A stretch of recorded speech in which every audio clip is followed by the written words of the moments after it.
Conclusión. Así acabamos el siglo II. La Iglesia, con la asistencia del Espíritu Santo, iba poco a poco llevando a cabo la misión encomendada por Jesucristo. Dificultades había, no cabe duda. Los cristianos iban con el ejemplo y la palabra defendiendo su fe cristiana y llevando esa fe por donde se iban.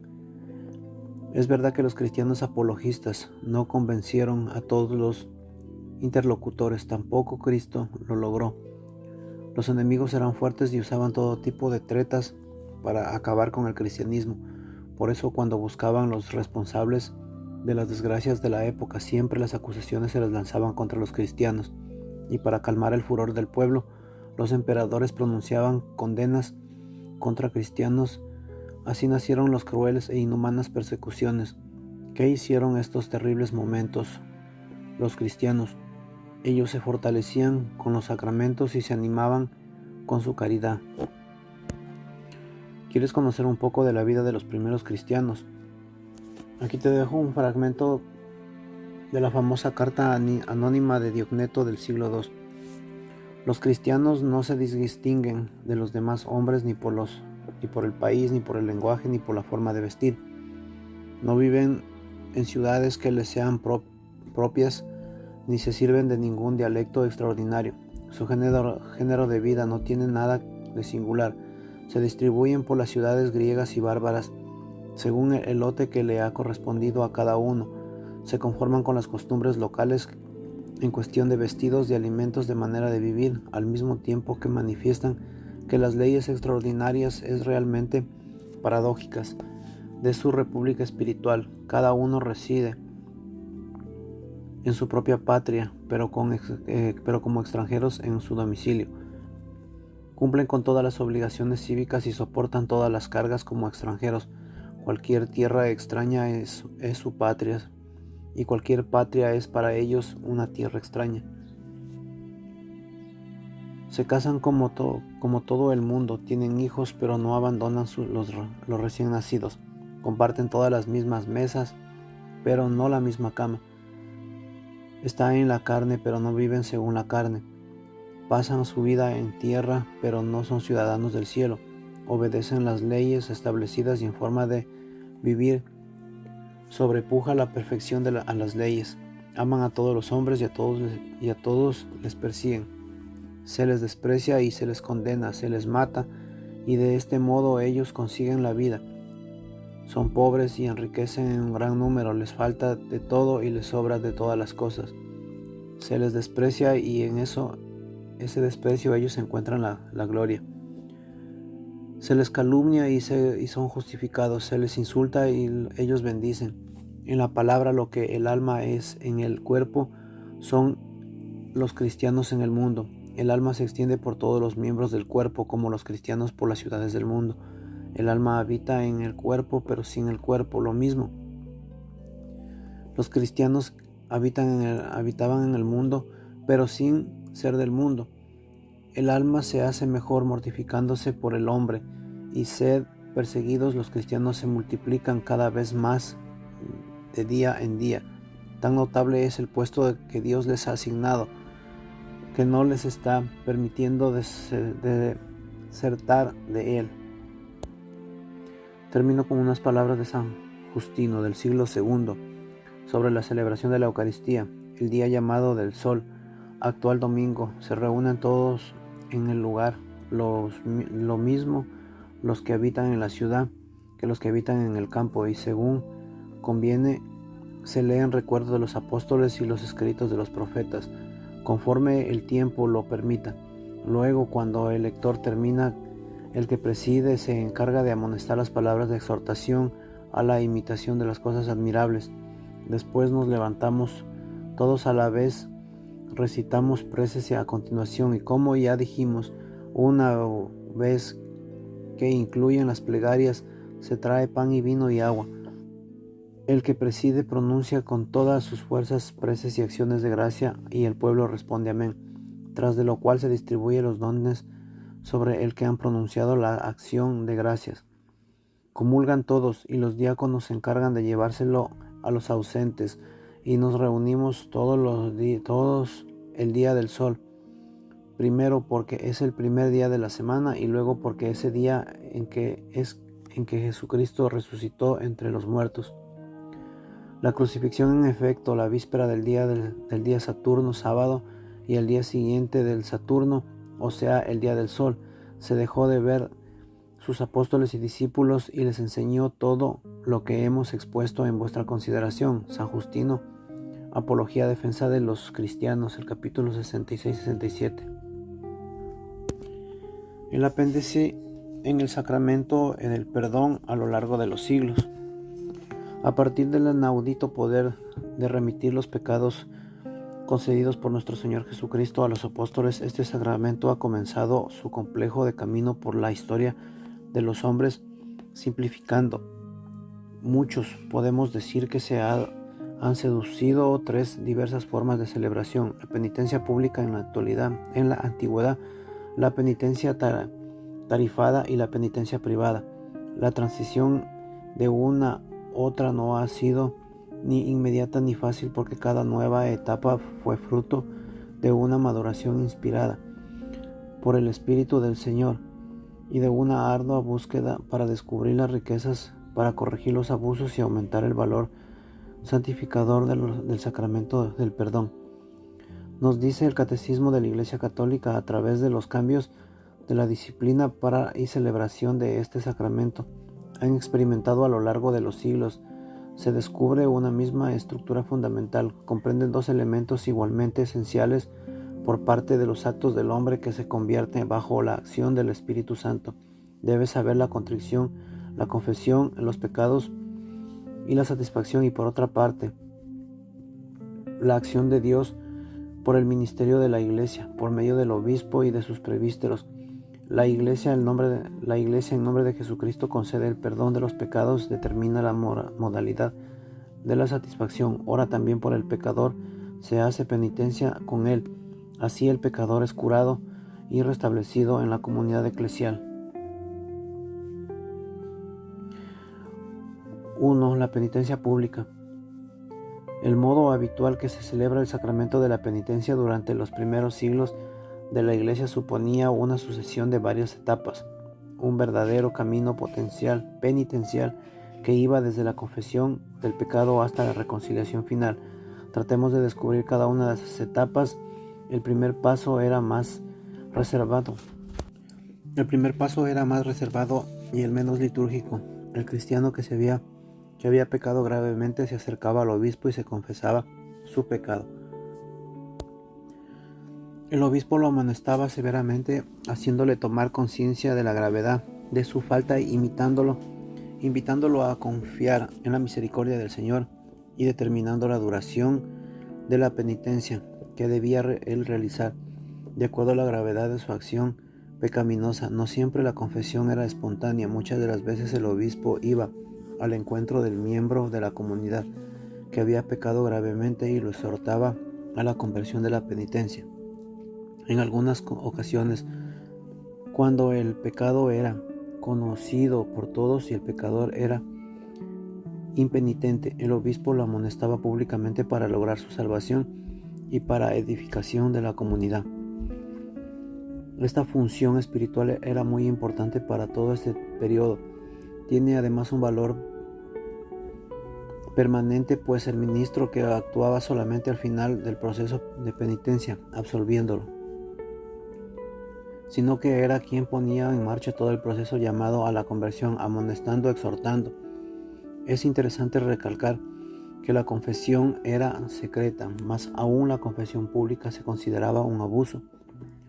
A lo sumo se daba la publicidad indirecta cuando el pecado ya era públicamente conocido, como ahora. Públicos eran los demás pasos del proceso penitencial, es decir, a partir del ingreso del grupo de penitentes. Esta entrada en el grupo de los penitentes poseía carácter público y litúrgico. La Iglesia tenía entonces dos comunidades sin plena competencia eucarística, es decir, que no podían comulgar los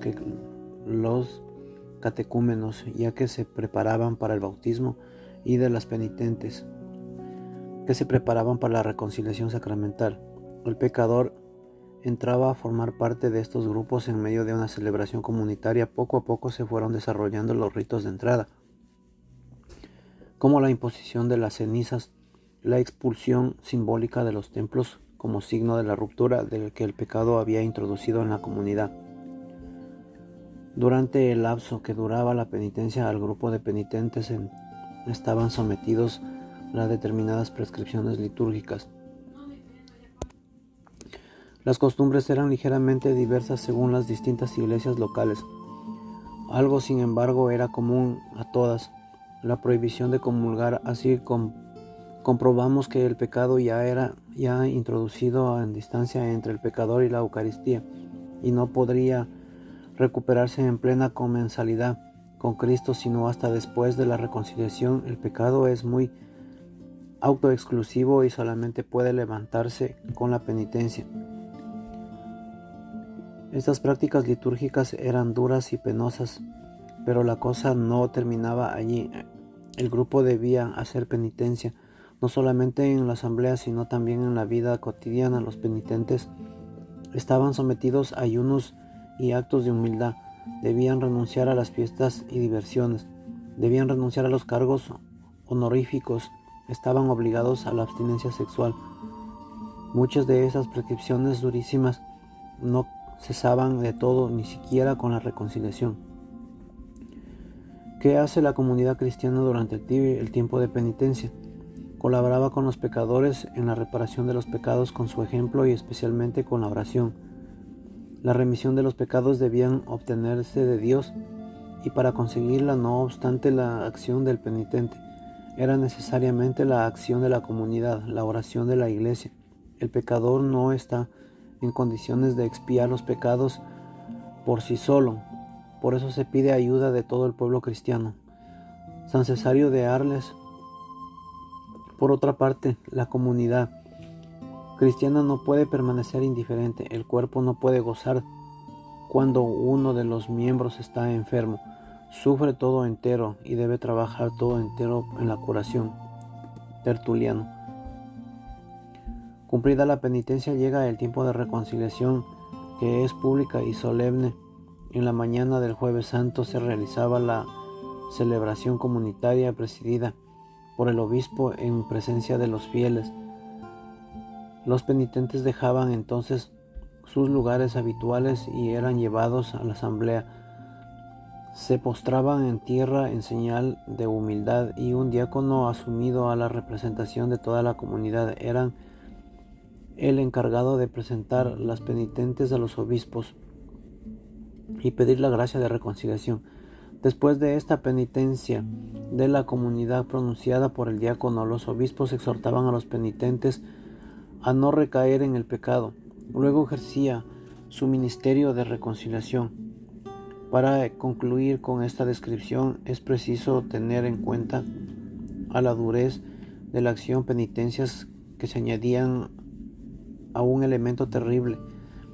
Solo eso podía recibir el sacramento una sola vez en la vida, no podía repetirse. Por eso muchos demoraban la penitencia hasta el momento de la muerte, para no malgastar la última oportunidad, para evitar la severidad consecuentes. ¿Qué decir de esta primera forma de penitencia? Esta forma de penitencia pone ante nuestros ojos la sinceridad del pecado, la incongruencia y la implicidad de la recaída del cristiano. El pecado no es una banalidad o una travesura. Si el pecado es cosa seria, también ha de serlo la penitencia. Positivo fue el tiempo de maduración que se suponía en el proceso. Todo esto ayudaba a madurar su propia conversión y a fortalecer la decisión de recomenzar una vida nueva, otra cosa de alabar en otra penitencia. El aspecto comunitario era una auténtica liturgia comunitaria, en la que toda la iglesia estaba afectada y participaba en esta penitencia.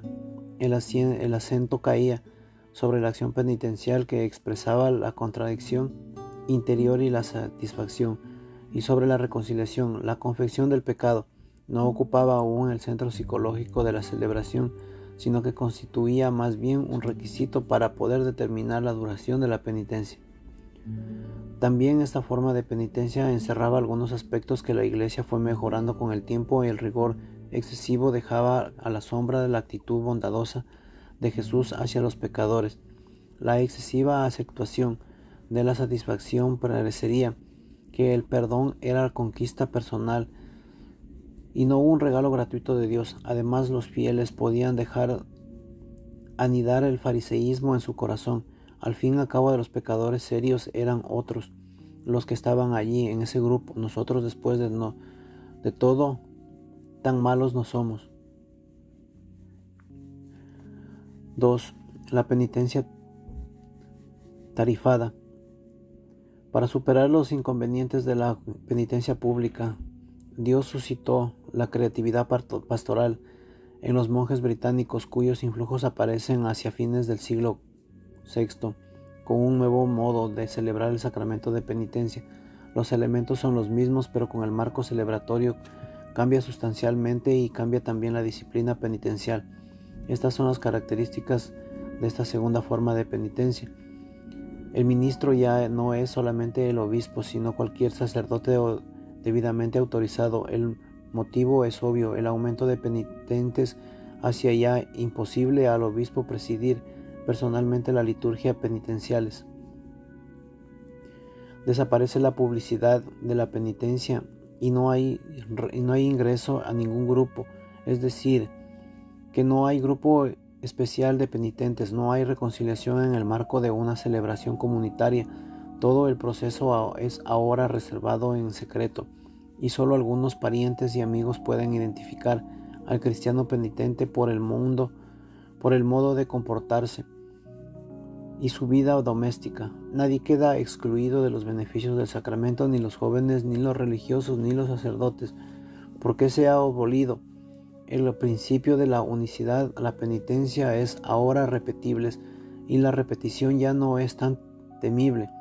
Ya no existen consecuencias penitenciales que duren toda la vida. No se crea, sin embargo, todas estas facilidades se han convertido al sacramento una ganga, ya que todavía es rigurosa la expiación que se exige.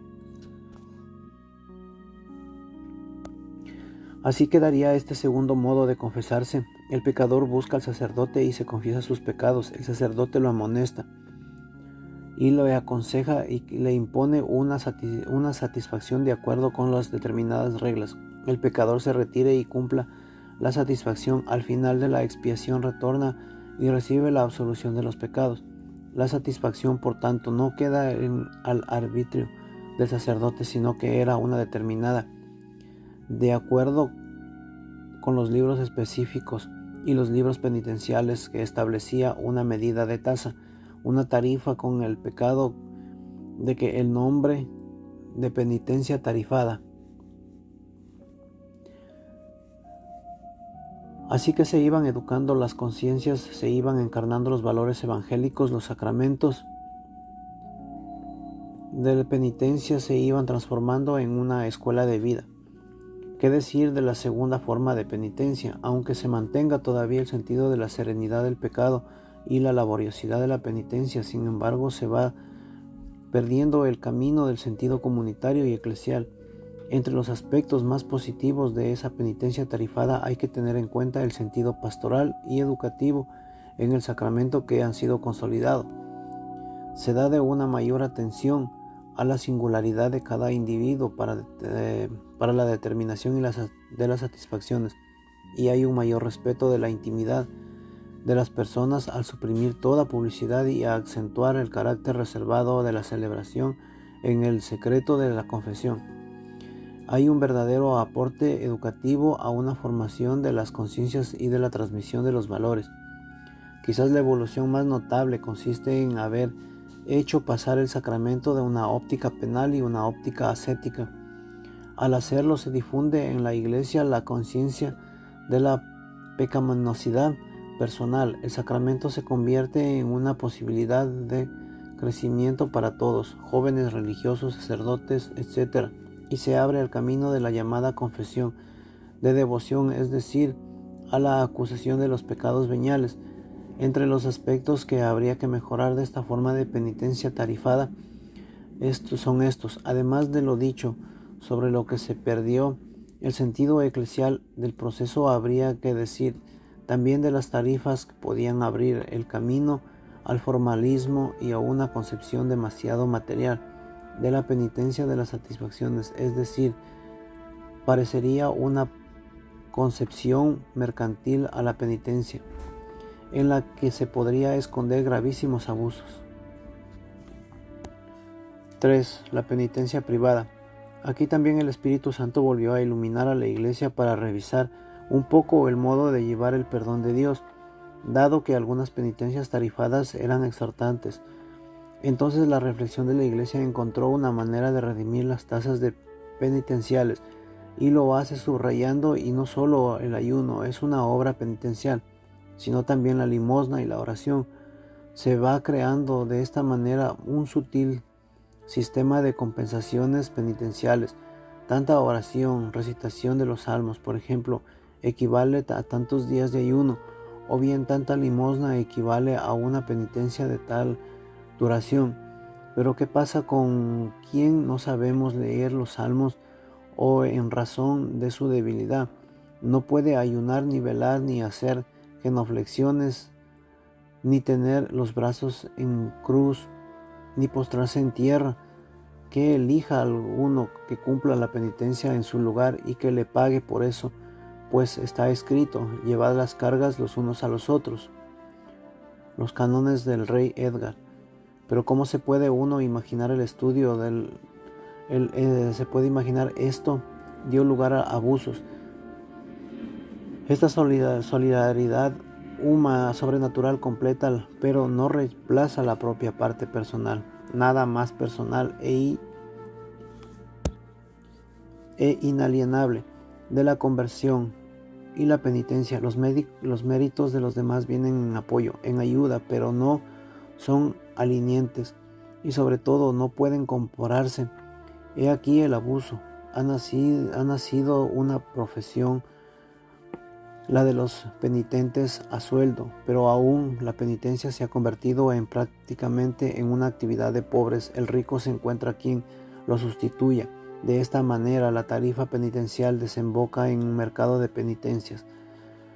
Menos mal que no faltaron las intervenciones sensatas de la jerarquía, pero había que atacar la raíz de los abusos, y la raíz estaba en la tarifa penitencial de los libros penitenciales. Estos abusos suscitaron a una severa reacción eclesial, y los obispos individualmente reunidos en los concilios prohibieron el uso de tarifas penitenciales e incluso ordenaron la destrucción de los libros penitenciales. Nace así prácticamente desde el siglo XI esa forma de celebración de sacramentos de la penitencia, que podríamos llamar privada, y que es aquella en la que hemos sido educados la mayoría de nosotros, los cuales son características de este modo celebrar la penitencia. La suspensión de cualquier tipo de tasa penitencial se aconseja a la satisfacción. Consiste en actos penitenciales en virtud que ha sido conculcada por el pecador, actos de humildad a los soberbios, pereza y mortificación a los impuros, justicia a los deshonestos, actos de generosidad, tacaños, etc. Ya no hay etapas penitenciales, pues se concede la absolución en la misma ceremonia de la confesión, sin haber cumplido la satisfacción. Por eso el sacerdote que confiesa tiene que lograr de todo ese clima de arrepentimiento en el penitente, para que la confesión no se convierta en algo formalista, sin peso interior. El dolor de la confesión bien hecha, la vergüenza, eran en sí mismo ya satisfactorios. La confesión se convierte en un elemento fundamental, ya no tanto de la satisfacción. Por eso se llamará el sacramento de confesión. ¿Qué decir de esta tercera formación del sacramento de penitencia? Esta forma ha posibilitado la profundización de la gracia concedida por el sacramento en el camino de la santidad, y no tanto una conquista personal debida a todo este esfuerzo de ascesis penitencia o de oración a que hace el penitente. ¿Cómo podrían parecer las formas anteriores? La purificación propia de sí mismo y en la búsqueda de la santidad no se sitúan solamente en plano de ascesis, sino el orden sacramental. Son pascualizados gracias a la celebración frecuente del sacramento, incluso para los pecados veniales. También la penitencia, el valor educativo del sacramento gracias a la sistematización de los principios de la vida moral llevada a cabo por una buena teología de las virtudes de los pecados.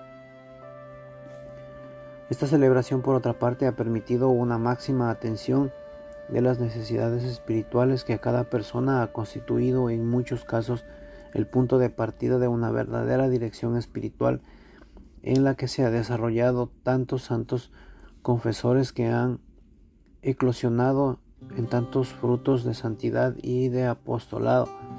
También esta forma puede traer consigo una forma de algunos puntos de tener en cuenta ni convertir el sacramento de la penitencia a un solo reencuentro de los pecados, sin olvidarse ninguno, pero sin valorar la sinceridad de la conversión, llegar incluso a escrúpulos indecibles por haber olvidado algún pecado, y no saborear la gracia y la alegría pascual que me trae el sacramento. Hay que lograr integrar en el sacramento de la penitencia todos los elementos aromáticamente: examen de conciencia, dolor profundo por los pecados, confesar sinceramente todos los pecados, propósito de enmienda y cumplir la satisfacción o penitencia, pero todo en un clima de humildad y penitencia, pero siempre en una celebración renovada, fecunda y gozosa. Eso es lo que ha propuesto el Concilio del Vaticano II con respecto a este sacramento.